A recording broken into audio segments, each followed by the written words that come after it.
Bonjour, la vidéo du jour aujourd'hui, c'est sur le thème des mythes et réalités sur la vaporisation en général. Alors en effet, la vaporisation d'herbes sèches est entourée de nombreux mythes, d'idées reçues, mais aussi de réalités confirmées. Et en approfondissant, on distingue clairement ce qui relève de la croyance populaire et ce qui est validé par la pratique, les études et puis quelques certitudes techniques. Alors, nous allons ensemble essayer d'y voir plus clair afin de mieux cerner notre pratique favorite. Alors, nous allons aborder 11 sujets pour tenter de démystifier ensemble ces mythes et idées reçues.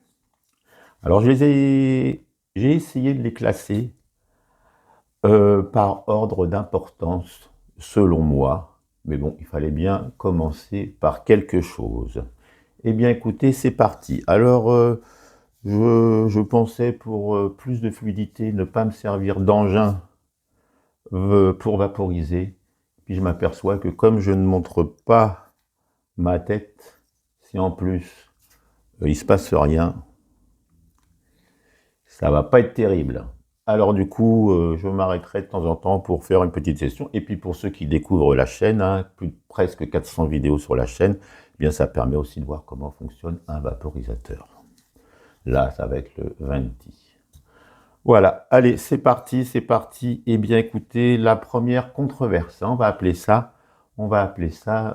des controverses.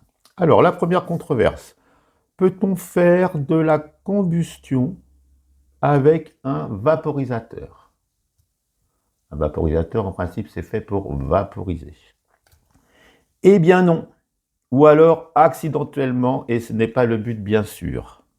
Les vaporisateurs ne dépassent pas généralement les 230 degrés, voire moins. Et en dessous de cette température un peu palier, il n'y a que de la vaporisation. On pourrait même dire sublimation. C'est plutôt le terme exact. Alors attention toutefois, avec certains vaporisateurs mécaniques, comme ce genre-là, qui fonctionne avec des torches par exemple, eh bien, il faut quand même faire attention. Un apprentissage est recommandé avec ce genre de vaporisateur, mais en général, avec les vaporisateurs électroniques comme celui-ci, il est vraiment difficile d'arriver en combustion, à moins d'avoir vraiment une plante trop sèche ou d'être à fond de température trop longtemps. Enfin voilà, mais en principe, aucun souci. Donc pour résumer, point de combustion avec un vaporisateur. Ça, c'est une certitude.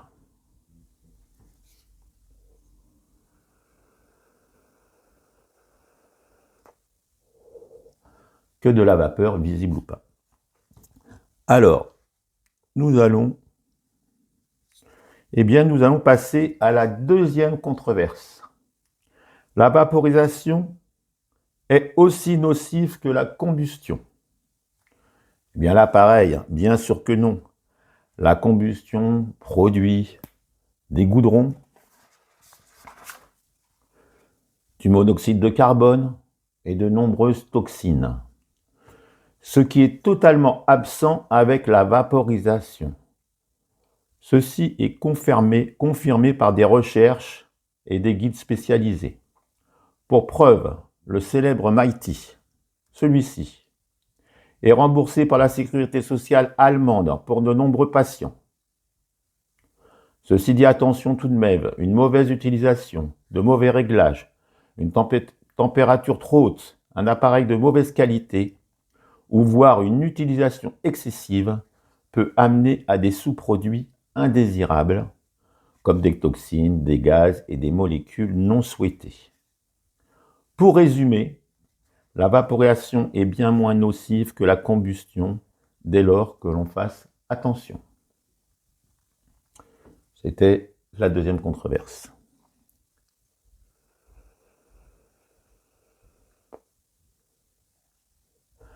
Alors, nous allons passer à la troisième controverse. Il faut beaucoup de vapeur visible pour que cela soit efficace. Eh bien, c'est encore faux. La densité visuelle de la vapeur n'est pas corrélée à la richesse en principe actif.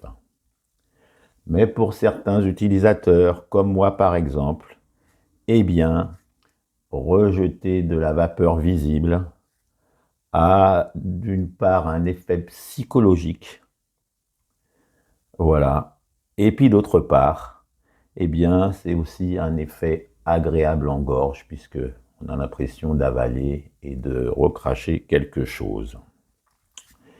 On va dire que ça a une vague ressemblance avec la combustion, et pour certaines personnes qui sortent de là justement, eh bien, c'est préférable aussi psychologiquement d'avoir de la vapeur visible.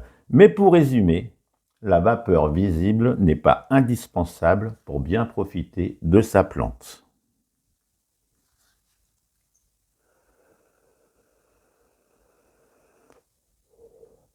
Là, vous avez vu, il y a un peu de vapeur visible.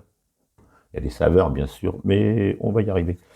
Alors, la quatrième controverse, il faut garder la vapeur en soi le plus longtemps possible.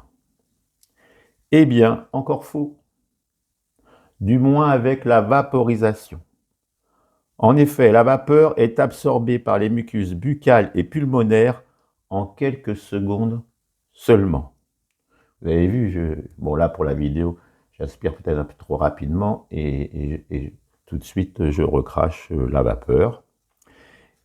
Et donc avec la combustion, eh bien il se pourrait que cela soit légèrement différent, car certains composés continueraient à se fixer euh, quand même. Mais en tout cas, pour résumer, cela ne sert à rien de contenir la vapeur en soi. Comme là je fais.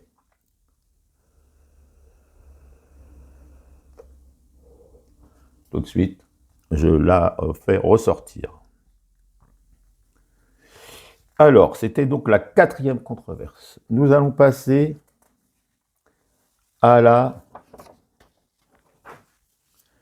cinquième controverse. Eh bien, la vaporisation est réservée exclusivement, on va appeler ça comme ça, pour la plante magique. Eh bien, c'est faux aussi. La vaporisation est vraiment polyvalente. Un usage est possible avec de nombreuses plantes aromatiques pour des effets de relaxation et de bien-être. On trouve facilement la liste des plantes vaporisables avec les températures adaptées et leurs vertus aussi. Hein, vous voyez, souvent sur les vaporisateurs, on a la température. Eh bien, il paraîtrait aussi que les effets sont bien plus bénéfiques qu'avec les tisanes, car les principes actifs n'étant pas dilués dans l'eau ou même dans l'estomac, eh bien, ça serait plus fort, entre guillemets, que des tisanes ou autre chose comme cela. Voilà. Alors, pour résumer, la vaporisation est possible avec une multitude de plantes. Toutefois, il y aura moins de vapeur visible. Il faut le savoir.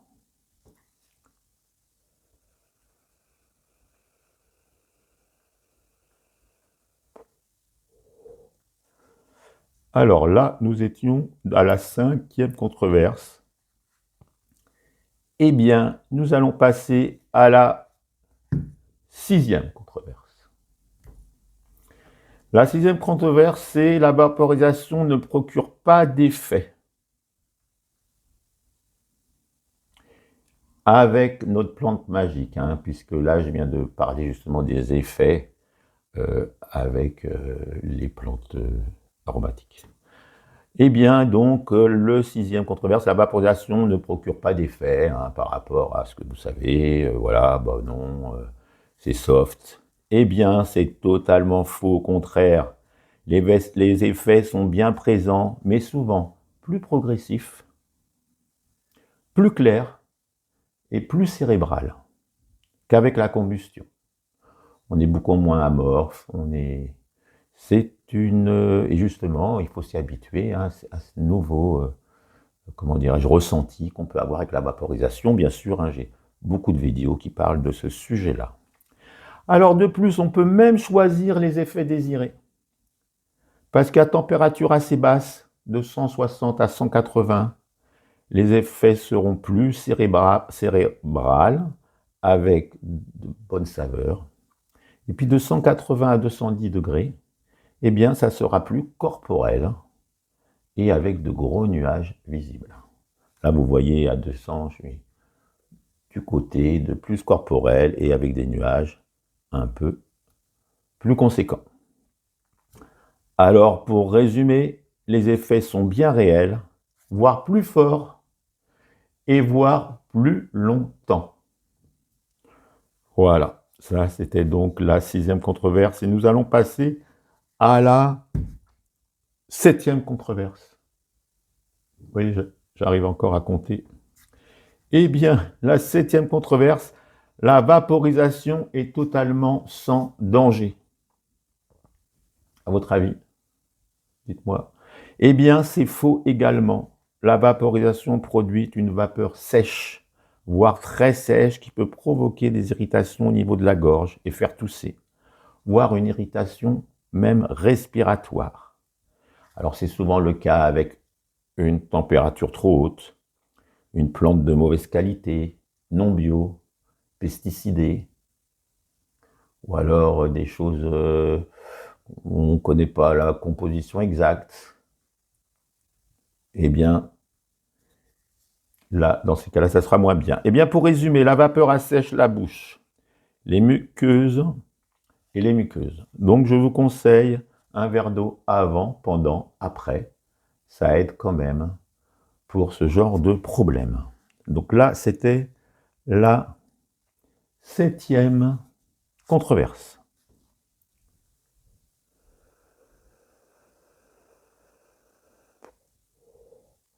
7e controverse. Alors la 8e controverse. Bon allez, on y va, 8.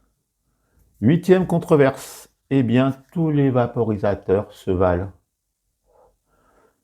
Eh bien, c'est encore faux, bien sûr, hein, ça, je pense que tout le monde le savait, mais il faut quand même le signaler, hein, que la qualité du vaporisateur est primordiale. Bon, les constructeurs essayent de faire de mieux en mieux, et avec une technologie grandissante, les vaporisateurs n'ont pas cessé de se bonifier. Avant, le chemin de vapeur, où on pouvait passer dans les circuits électroniques, enfin tout ça maintenant, il y avait des composés, peut-être pas, maintenant vraiment c'est beaucoup, c'est bien, c'est même de mieux en mieux, hein, comme je viens de le dire. Alors en plus il en existe une multitude de vaporisateurs, moi j'ai dû en essayer peut-être 150, enfin je ne parle pas en plus des vaporisateurs mécaniques, mais voilà. Donc, il y a vraiment une multitude de vaporisateurs. Et puis, il y a aussi le mode d'extraction de la plante qui compte beaucoup. Il y en a 3 qui sont quand même assez différents. Il y a les vaporisateurs à conduction, par exemple la marque Pax. Là, c'est le nouveau Mini. Il y a les vaporisateurs à convection, genre le Tinimac, qui est quand même très connu. À convection, souvent, on va prendre une aspiration quand on veut, on va le reposer. Et là, les vaporisateurs hybrides, où dedans, il y a un peu des deux, qui sont plus des vaporisateurs de session, et les hybrides sont assez faciles pour les débutants à s'en servir.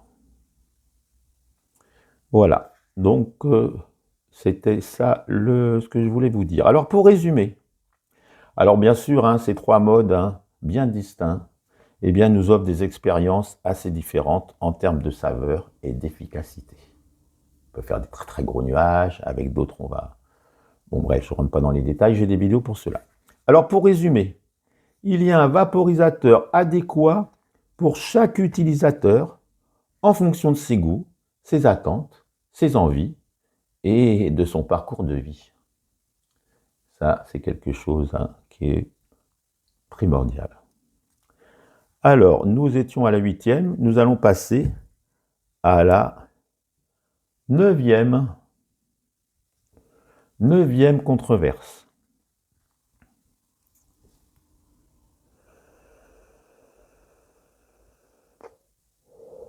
Le goût n'est pas forcément meilleur qu'avec la combustion. Pareil, pour les vaporistes qui sont là, c'est toujours faux, bien évidemment. Avec un bol bien homogène, les saveurs sont bien plus préservées. Les terpènes et les huiles essentielles sont bien mieux extraites aux températures vaporisables que de les brûler avec la combustion, bien évidemment. De plus, c'est une plante pure que l'on va vaporiser.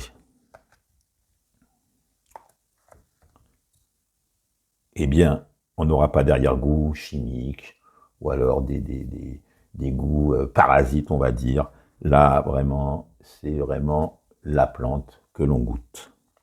Pour résumer, rien à voir avec la combustion. On retrouve les vraies saveurs des plantes, mais à une seule condition, c'est d'avoir une qualité exemplaire. Sinon, le goût ne sera pas forcément meilleur qu'avec la combustion, hein, bien évidemment. Donc ça, c'était... Vous voyez, celui-ci, il ne dépasse pas les 210. Donc impossible à faire de la combustion. Alors voilà, c'était la 9e controverse. Hein.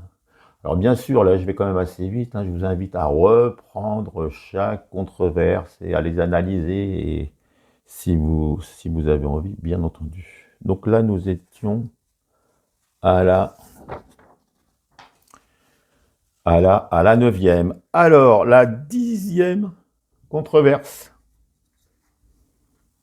Avec une plante plus humide, on aura bien plus de vapeur.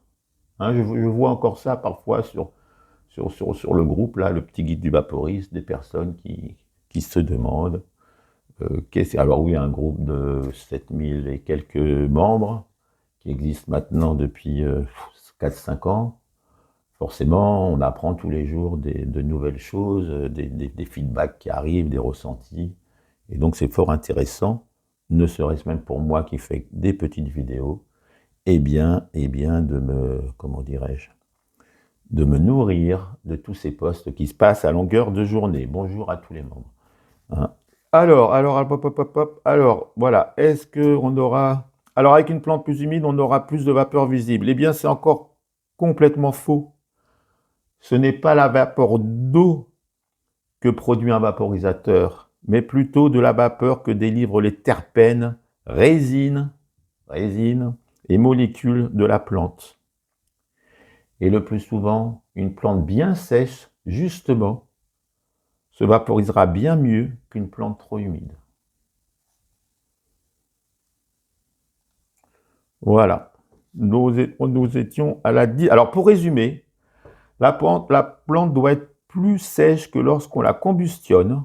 Il faut trouver un bon compromis. Mais toujours quand même, il faut faire plus attention avec ces plantes, bien broyées bien sûr, mais tout ça, je ne rentre pas dans tout ce...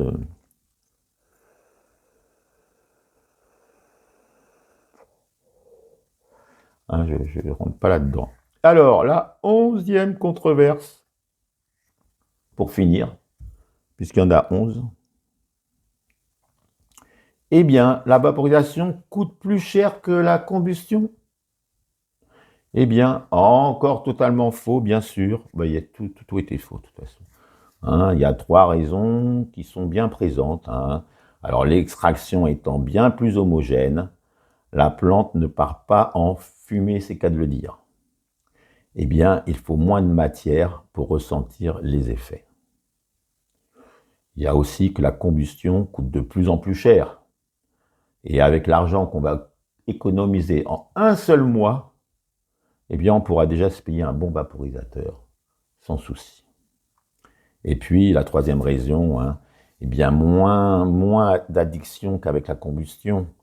Il n'y a plus cette fameuse, je ne sais plus comment ça s'appelle, nicotine, je crois, qui nous donne envie de recombustionner éternellement. Hein. Moi qui suis un ancien combustionneur, je sais de quoi je parle. Eh bien, bref, beaucoup moins d'envie irrépressible. Pour résumer, la vaporisation sur le long terme est carrément bien moins onéreuse. Et ça, il n'y a pas photo, c'est certain. Alors voyez-vous, eh bien, c'était 11 légendes urbaines que j'ai essayé avec vous de démystifier. Bien sûr, hein, si vous pensez que j'en ai oublié, n'hésitez pas à en parler en commentaire. Pensez juste qu'on est sur YouTube France. Certains mots ne sont pas vraiment conseillés. Allez, une dernière, avant la conclusion.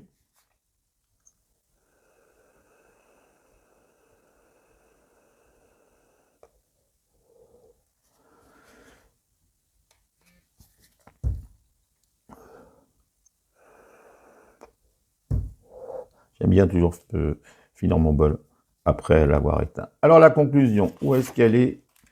Elle est là. Eh bien, comme vous avez vu, la vaporisation est une pratique à connaître, à respecter et à maîtriser. Alors c'est une alternative plus saine avérée, on l'a vu, mais pas non plus magique, hein. Faut pas se leurrer, hein. Voilà.